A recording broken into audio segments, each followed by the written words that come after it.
The nights grew longer, the darkness more suffocating, as Eleanor found herself slipping further into the mirror's grasp. She could no longer tell where she ended and the mirror began. It was as if her soul had become entwined with the glass, her essence woven into the fabric of the reflections. In the depths of the mirror, Eleanor found herself in a place that was both familiar and alien. It was a twisted version of her world, where the mansion stood in ruins, its walls crumbling, its halls echoing with the cries of lost souls. The air was thick with a sense of despair, and the sky above was a swirling mass of dark clouds, blocking out the stars. She wandered through this shadowy realm, searching for Charles, but he was nowhere to be found. Instead, she encountered other reflections, ghostly figures that seemed to be trapped within the mirror, just as she was. They were echoes of the past, lost souls who had gazed too long into the mirror, their lives consumed by its dark power. These souls reached out to Eleanor, their hands cold and clammy, their eyes hollow and empty. They whispered to her, their voices filled with sorrow and regret, begging for release from their eternal prison.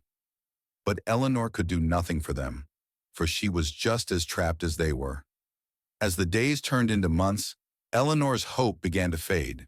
She realized that she would never see Charles again, that the reflection she had seen was nothing more than a cruel illusion, a trick played by the mirror to ensnare her. The love that had once filled her heart was now replaced by a deep, aching emptiness, a void that could never be filled. But even in this desolate place, a part of Eleanor refused to give up. She knew she had to find a way out, to break free from the mirror's grip before it consumed her completely. She began to search for a way back to the real world, determined to escape the dark side of the mirror.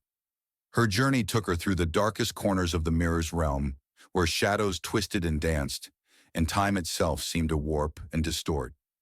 She encountered other souls along the way, some who had been trapped for centuries, their memories of the real world long forgotten. They warned her of the dangers that lay ahead, of the darkness that consumed those who ventured too far. But Eleanor pressed on, driven by a flicker of hope that refused to be extinguished. She knew that if she could find the source of the mirror's power, she might be able to destroy it and free herself from its grip.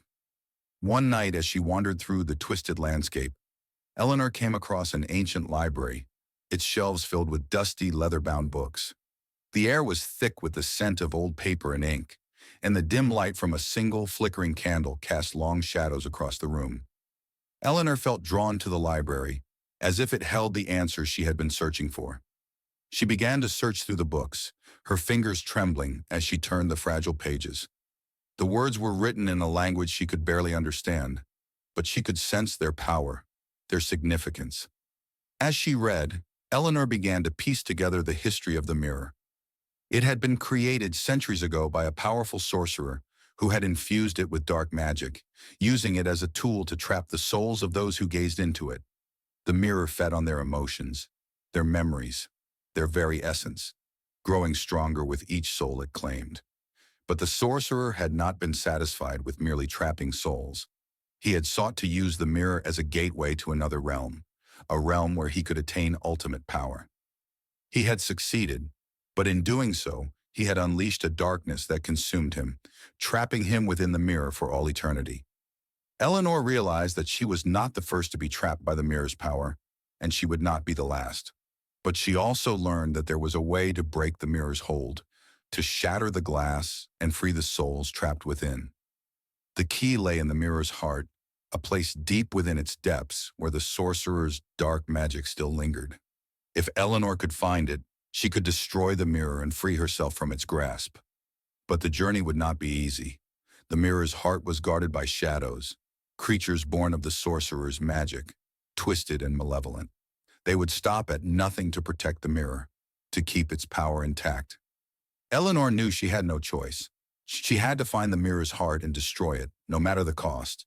It was her only chance to escape, to return to